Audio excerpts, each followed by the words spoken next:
गंदे विचार आएंगे ही आएंगे और अच्छे विचार भी आएंगे ही आएंगे। हमारे जीवन में रोज विचार कैसे आते हैं? जैसे नदी का पानी बहता है, घाट पर हर क्षण आपको नया पानी देखने को मिलता। जो आपने पानी देखा वो बह गया, अब जो देख रहे हो वो नया है।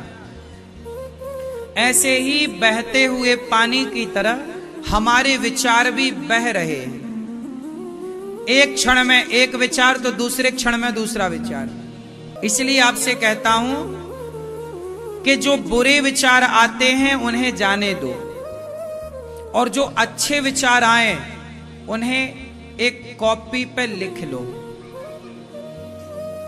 एक डायरी में लिख लो और उन अच्छे विचारों पर अमल करो, उन पर चलो। आप जिन विचारों पर जाके केंद्रित होते हैं, आप जिन विचारों पर जाके रुकते हैं, उस तरह के विचार आपके मस्तिष्क में आने शुरू हो जाते हैं।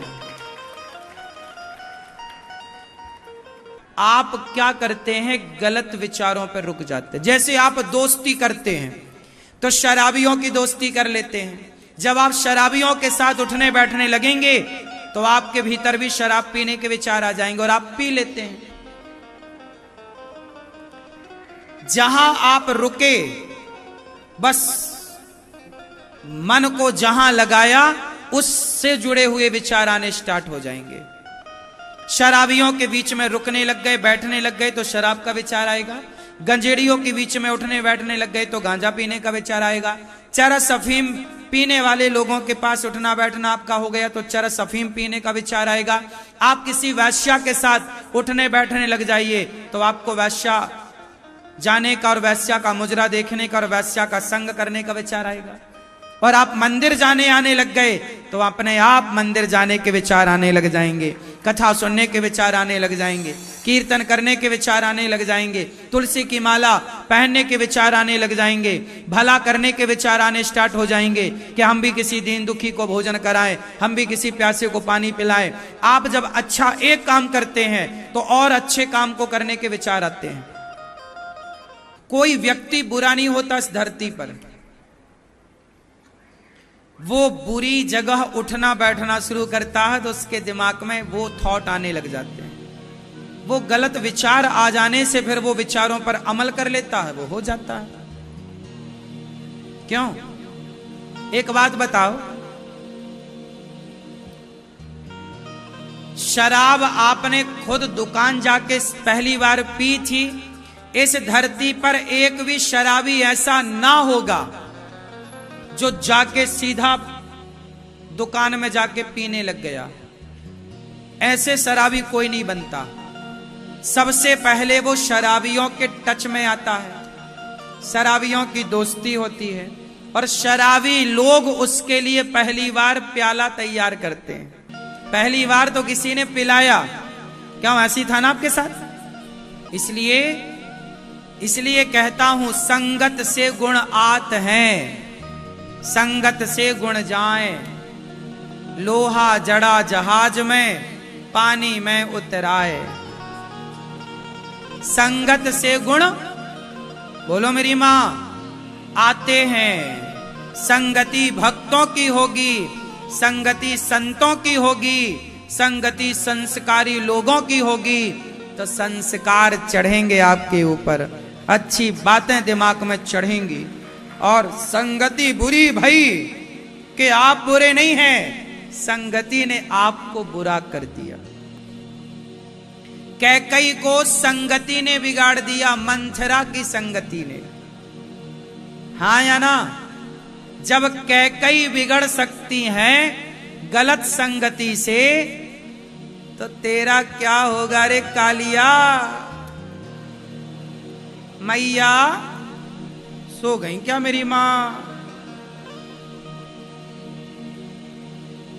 संगति से, मंथरा की संगति से कौन बिगड़ा? माता कैकई। अच्छा, शकुनी की संगति से कौन बिगड़ा? दुर्योधन। इतिहास साक्षी है कि नहीं? सूपनखा की संगति से रावण बिगड़ गया। सूपनखा ने तो आइडिया दिया था, सीता बहुत सुंदर है, चुरा लो। कैसी बहन है, अपने भाई से कह रही है तुम दूसरे की पत्नी चुराओ। रावण ने चुरा लिया, सर्वनाश। तो संगत से गुण आते हैं, संगत से गुण जाए। अच्छा, लोहे ने संगत कर ली पारस मणि की, तो पारस के टच से क्या हो गया लोहा? बोलो। पारस मणि होती है एक, यदि वो लोहे को छू जाए तो लोहा क्या हो जाता है? बोलो मेरी मां, क्या हो जाता है? सोना। लोहा भी सोना हो जाता है यदि संगति पारस की मिल जाए तो। इसलिए कहता हूं, एक बिगड़े हुए व्यक्ति को यदि सत्संग मिल जाए तो वो बिगड़ा हुआ भी सोना हो सकता है, मतलब सुधर सकता है। उसके जीवन में एक बड़ा बदलाव देखने को मिल सकता है। संगत से गुण आते हैं, संगत से गुण। अपने बच्चों को बुरी संगतों से बचाओ, आप जीत जाओगे, और बुरी संगतों से नहीं बचा पाओगे तो आप हार जाओगे। बच्चे बुरे नहीं होते, संगति बुरी होती है। क्यों? बात सही है। कसाई के घर का बच्चा बचपन से ही बकरा काटना सीख जाता है, और पंडित जी के घर का बच्चा बचपन से ही भगवान की आरती उतारना सीख जाता है। सिखाना नहीं पड़ता, ये संगति है। कसाई के घर का बच्चा बचपन से क्या सीख लेता है? काटना गर्दन, हाँ या ना?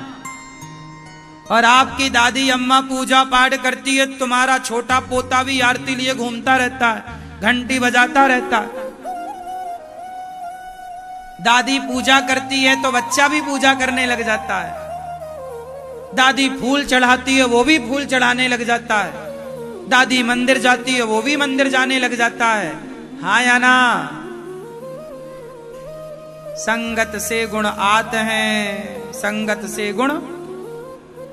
इसलिए ये दास अनिरुद्ध आपसे कहेगा कि आप अपनी संगति बेहतर करो, संगति ठीक करो।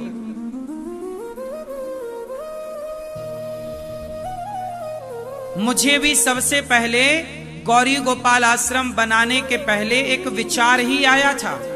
मैं एक बार कथा सुनाने गया एक जगह, तो मैं कथा जब सुना के नीचे उतरा मंच से, तो एक माँ आई मेरे से मिलने कमरे में।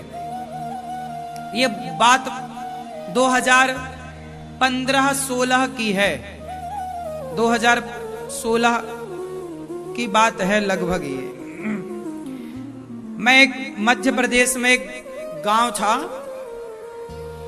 वहां पर कथा करने गया। तो वहां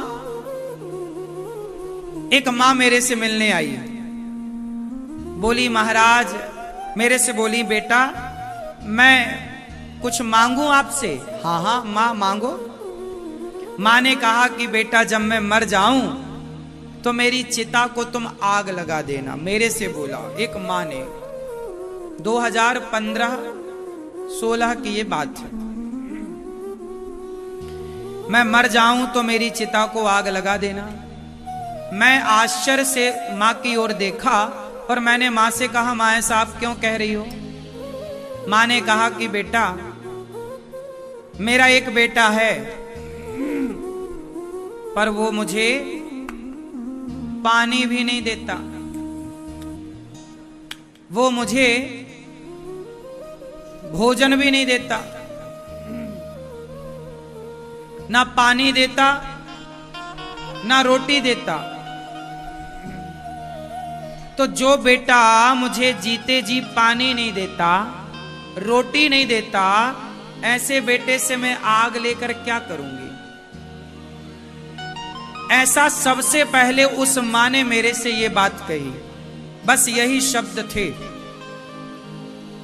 मेरे मन में बिल्कुल तुरंत बात लग गई और मैंने सोचा देखो विचार कैसे आते हैं। उस मां के द्वारा मेरे मन में ये विचार आया कि शायद भगवान ये कहना चाहते हैं कि तुम ऐसी बेसहारा मां को। मैंने मां से कहा मां आग लगा देना चिता पर कोई बड़ी बात नहीं है, मैं आग ही नहीं पहले आपका बेटा बनकर एक पुत्र होकर के पूरी सेवा करूंगा, फिर जरूरत पड़ेगी तो अंतिम संस्कार और अंतिम क्रिया होगी। मुझे लगा कि भगवान शायद इस मां से ये कहलाना चाहते हैं कि तुम बेसहारा मां का सहारा बनो।